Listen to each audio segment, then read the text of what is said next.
Hello and welcome to today's Leadership Satsang, the Q&A special, the Ask Me Anything special, the Let's Talk About Stuff special, right? Whatever special you may want to call it. It is special because it becomes more interactive. It's when I'm more open to understand what are the challenges that you're facing and you share them with me live on comments on YouTube. So please be ready with your questions. This is your leadership coach, Yukti Kapoor Mendirata, welcoming you to today's satsang session. Thank you so much for all your encouragement and support. Thank you for the humility with which you sit here as a learner and the honesty with which you share your challenges. Because let me tell you this, people often misunderstand service as something that comes from a certain position, that you need to have something to give something, you need to be doing better than other people so that you can serve people. But that's not completely true. Even when you share your challenges, you're serving people. How? By bringing out your vulnerabilities, being honest, being authentic, being real, and inspiring others to do the same. There's this very beautiful video on self-awareness. I often share it in my sessions, especially with senior management, because it's such an important reminder of the fact that we are so many layers behind who we truly are, and the way we show it to people is like 20 layers ahead of the real you. And so in the process of maintaining that facade, we completely disconnect with the real person. And as we go down this road of success or growth, or whatever you may want to call it, that disconnection becomes real. We start confusing the person we pretend to be as the person we are. And that is why this entire talk around vulnerability, authenticity, it just resonates so deeply with me. It is that I want to take to the world as well, saying that, you know what, you could do a lot of things right, but don't get this one thing wrong. Don't confuse your facade with your reality. Be connected with yourself. And how does that happen? When you don't let go of humility, when you stay grounded, when you know that no matter how much you know, you don't know everything. When you are willing to come in front of people and talk about your challenges, talk about the situations that you don't know how to deal with, or you might know, but whatever you know is not enough for you to overcome the challenge that's right in front of you. I've always said having a challenge in front of you is a very good situation, because you can only face a challenge when you are headed towards growth. Where is the challenge in a comfort zone? There's no challenge. It's your zone. You already know everything. You know everything in this small little tiny little pond we call as the comfort zone. And if you're happy being there, I have no problem with that. You shouldn't either. You can't sit there and then whine about growth. Because if you really do need that growth to happen for you, you've got to step out of this zone. You've got to bring out your vulnerabilities. You've got to have the humility to put your hand up and ask for help. You've got to have the authenticity, the honesty to put your challenges out there and seek support, seek clarity. It requires courage. It requires courage to be real, to be authentic.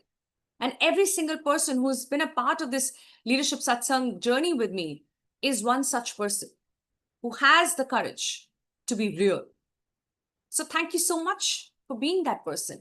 And I really do want you to know that this is no less than any materialistic success that you're chasing. You might not have the kind of money you want today. You might not have that kind of recognition, popularity that you desire.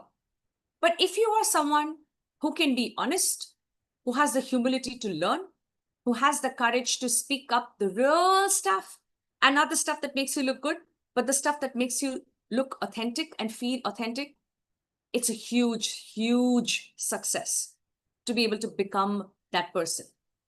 So lots of hearts and lots of love to you, and lots of congratulations for being someone like you, because it takes someone like you to become the person you want to be.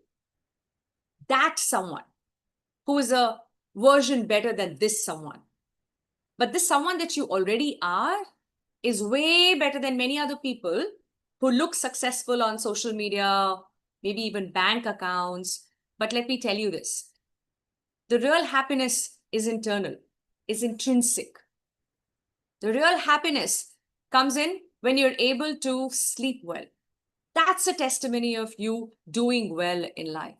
When you wake up with a smile on your face and you have a purpose for that day. When you spend the entire day learning something about yourself, about the world around you, so that you can use this and everything else to serve someone else every day, and not when you are retired, and not when you have enough time or enough money, but every day with small acts, with a little bit of courage that you show when you show up for yourself. Because in that moment, someone gets the inspiration they need to get to be someone like you. So thank you for being you. And as I bring that in, I want you to bring yourself into this moment completely, so that I can open the space for the questions that you might have, the challenges that you might want to discuss. Are we ready? Give me ready in the comments, and I can really see that, and I really do want to. So let's have the comments flowing in. I want to know, which part of the world are you in today? Where are you saying hi from today? Let's have that in the comments, please. I would love to know, which part of the world are you in right now, so that I can welcome you all, and then we prepare ourselves to get into this space of discussion, right? Let's bring that discussion in a bit. Give me ready in the chat so that I know you're ready to bring yourself into this moment completely. Thank you so much. Let's prepare ourselves to chant together. You know how we do it. We will chant Om 5 times, for which you need to first check on your physical body, ensuring that it's relaxed, your spine is straight, your shoulders are relaxed. Close your eyes. Take a nice deep breath in and breathe out. And as you breathe in again, feel this miracle and magic of life that allows this circulation of air in and out of your body that keeps you going. Prana. Let's connect with the prana, the life that keeps you alive. Take a nice deep breath in and breathe out.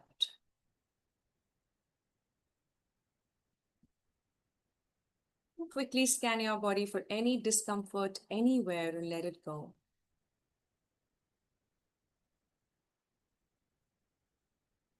Let your forehead relax. Let your facial muscles relax completely.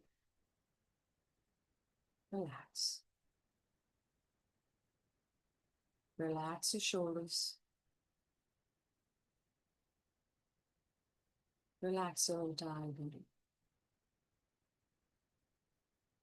And with the next breath in, we will start chanting Om 5 times. I will keep the count for you. Let's take a nice deep breath in.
Shanti.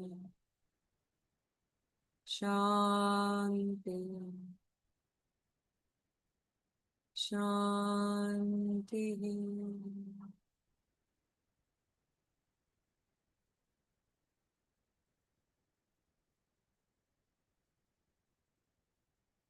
And whenever you're ready, please rub your palms together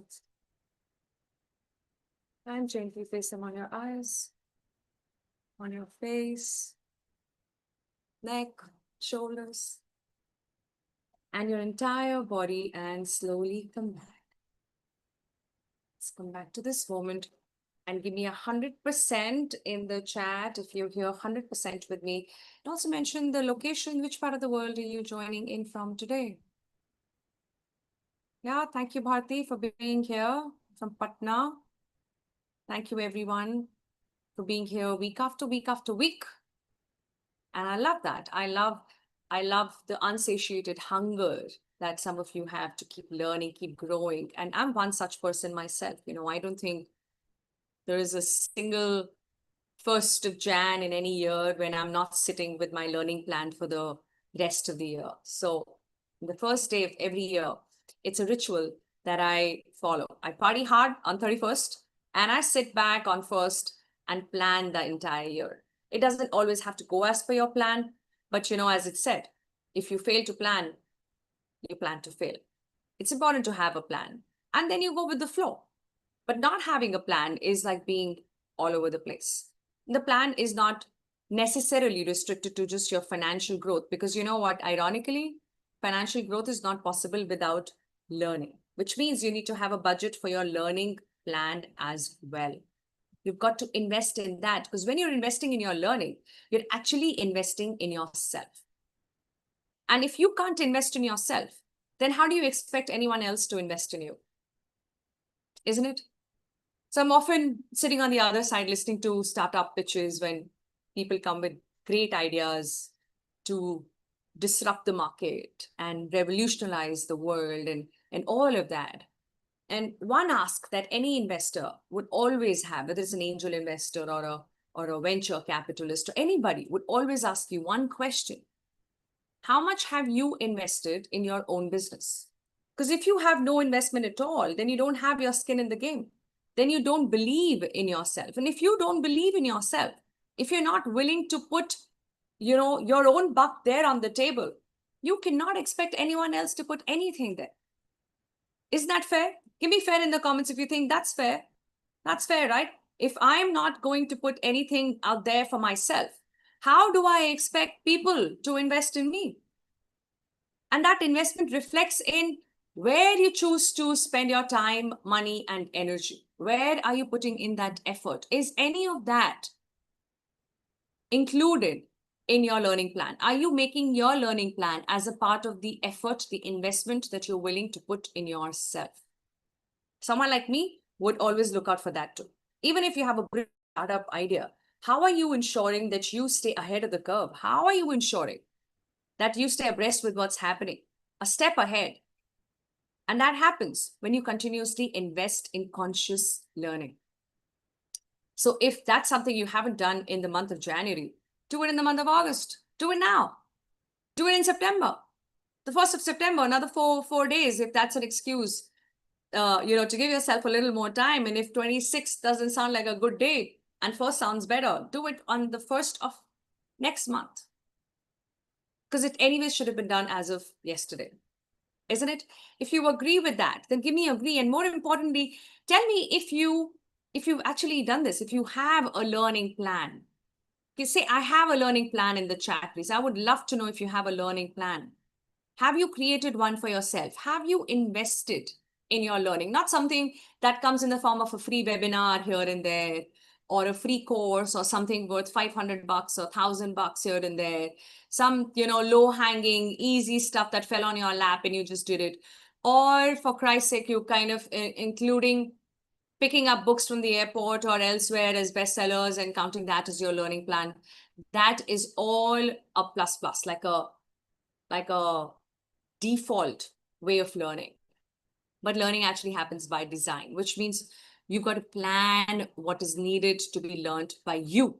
What you need to learn is not something that Bharti needs to learn. It's not something that Indira needs to learn. So every single person is at a different stage in their career, a different space, a different function, a different industry.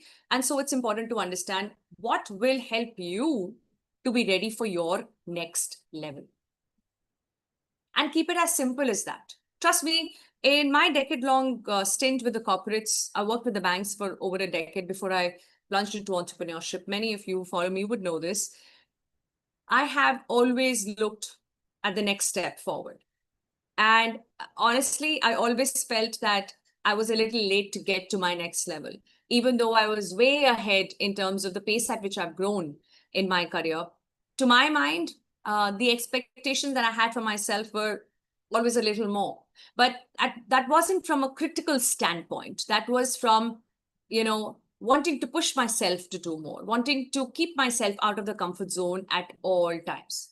So whenever I got what I wanted in terms of, the next level, another opportunity, another challenge, I kind of felt that I was ready for it as of yesterday. And that's a good thing. The way I see it, I think that's a good thing because you feel prepared to take it on.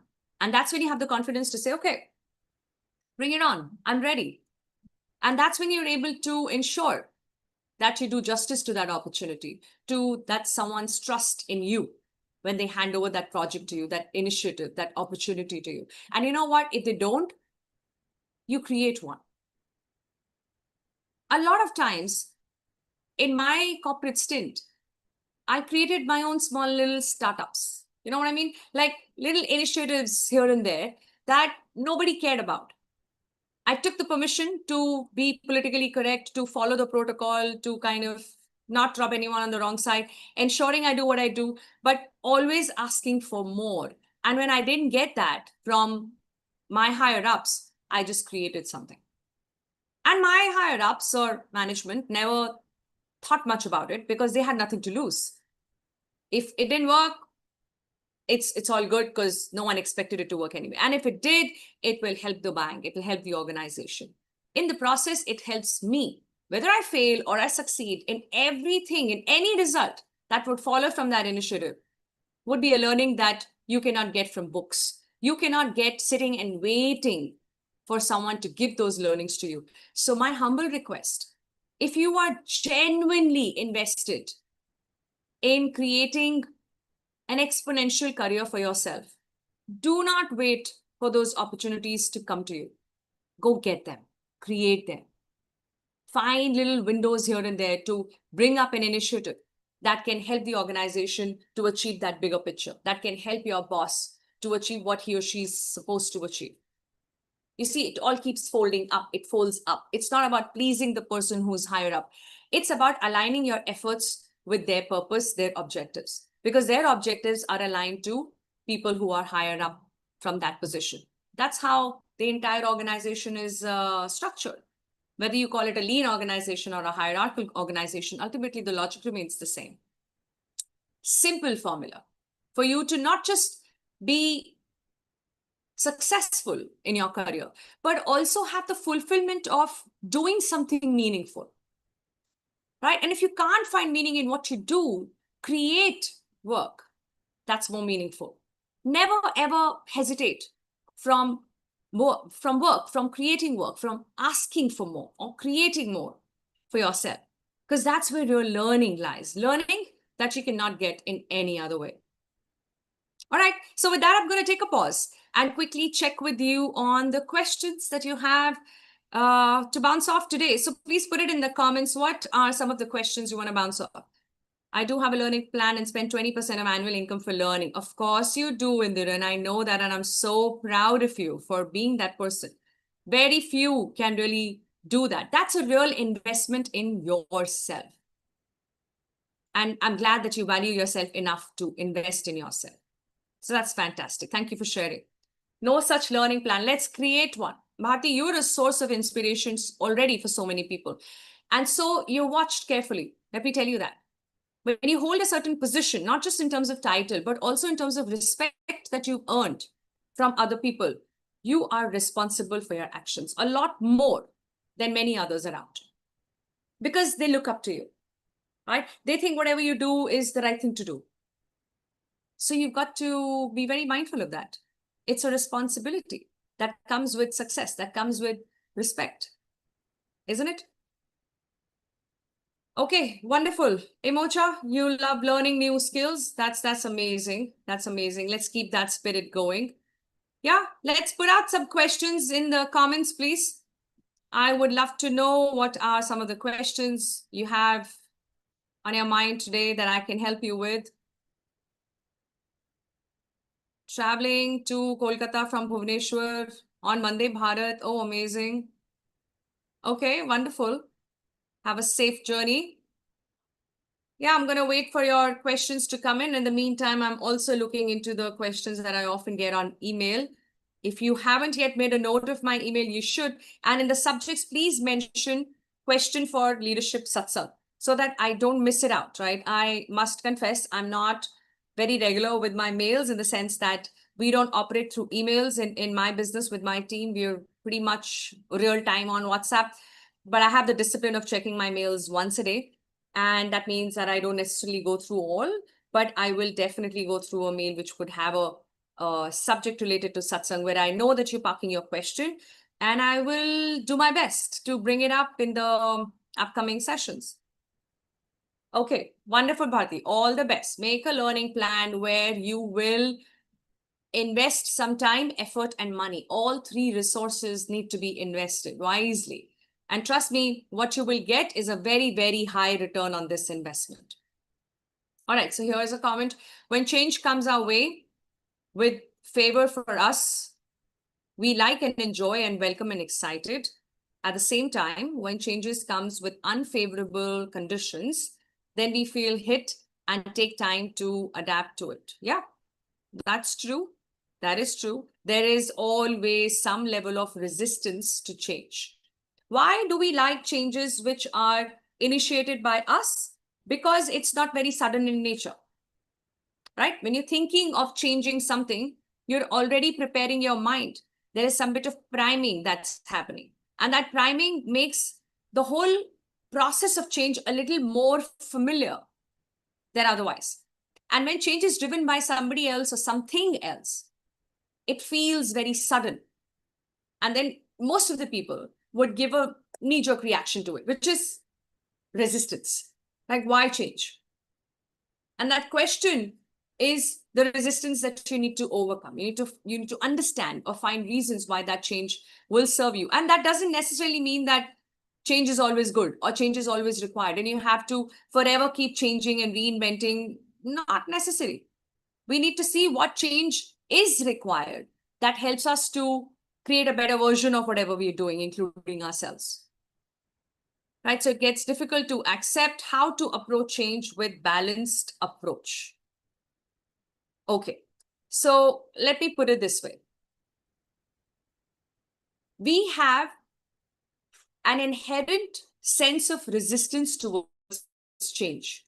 No matter how much you think you love change, a part of you will the first reaction that your mind will give to change is, where is this coming from? Why is this required? Why do I need to do it? Because any change will drag you out of your comfort zone. There is some level of unlearning and relearning required at that point itself. So some amount of resistance is natural. It will happen. And you might also have certain reaction to it. So resistance is why, because there is fear of the unknown, right? You don't know where it's leading me. Or you could feel the sense of loss of control. And that is why there is resistance. Or, the comfort of just maintaining the status quo. Or you don't understand what needs to be done. There's lack of understanding. And that could feel like a threat. You might also be carrying certain negative experiences from your own past. Last time I was exposed to change, it took me 10 steps back in my career. Oh my God, am I looking at another such situation again? It could be that too.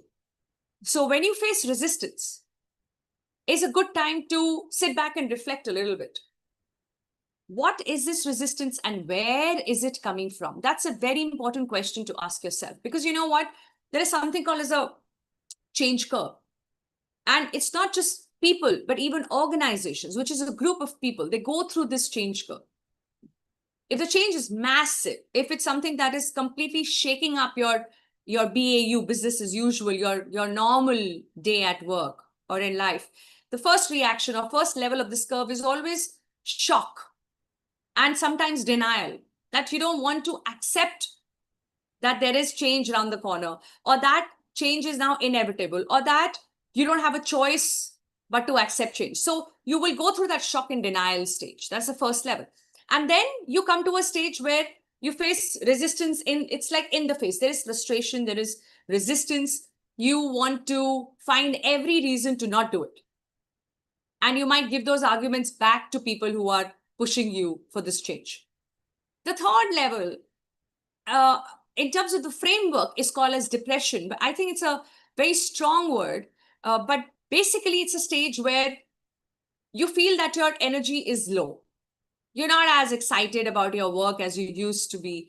You're not so looking forward to what's coming next. You're putting in minimum effort because your energy is at the lowest at this point. The fourth stage is when you finally recover from this resistance and low energy. You start accepting and you start exploring what is going on. What do I need to unlearn? What do I need to learn? What can I experiment with? This is the stage from where change actually begins. How to bring that acceptance? By understanding that you have to allow yourself to look at your resistance first. Don't consider resistance as the final destination. Resistance is part of this curve. Are you understanding what I'm saying? It's a part of the process. You're in phase 2 or phase 3. And phase 4 is where acceptance is waiting for you. It's okay to go through some level of resistance. It's okay to go through some level of frustration, low energy, depression, irritation.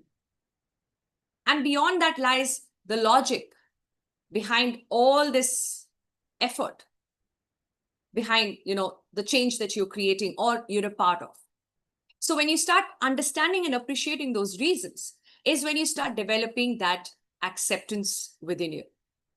And when acceptance comes in, that's when it takes you to the last stage of this curve, where you start putting in action, where you start making decisions, where you start getting integrated with this whole change process. You become a part of it.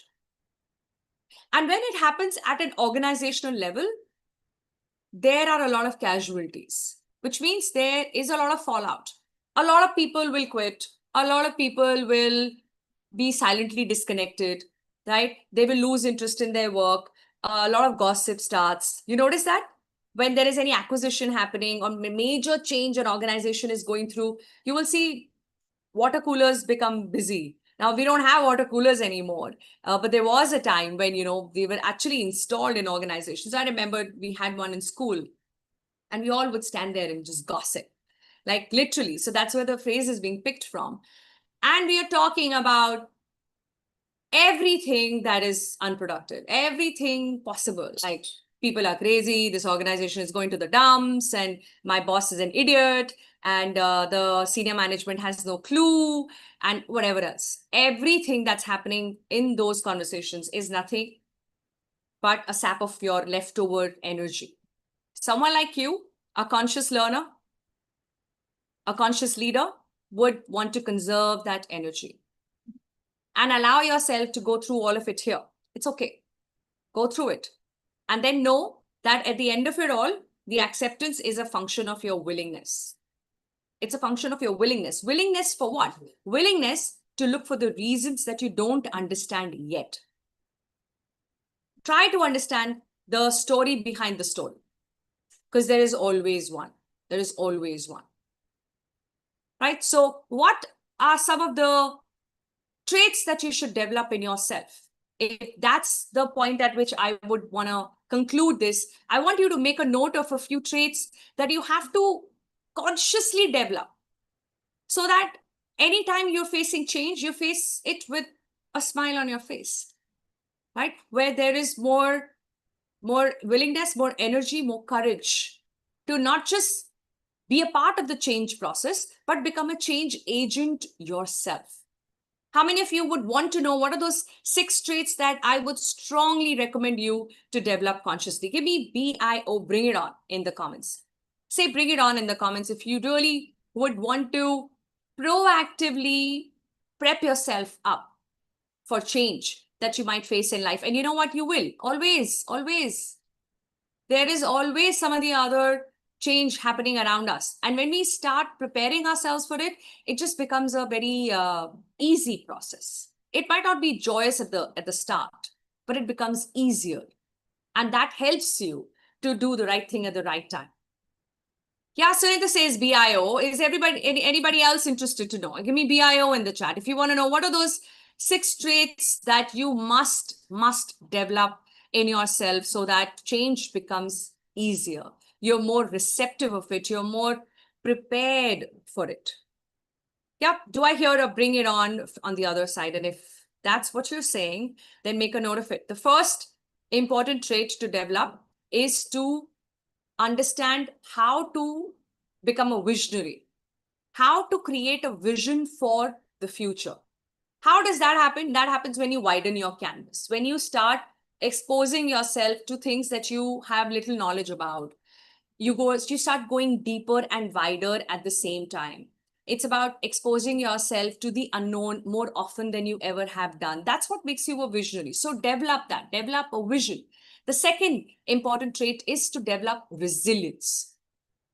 Can you actually develop resilience? Because there are a few people I know personally, and a few who are, way too popular to be known by everybody. For example, Steve Jobs, he might have had a lot of limitations in terms of his behavior and certain gaps, in his leadership that's talked about in so many ways, in so many formats, in so many books.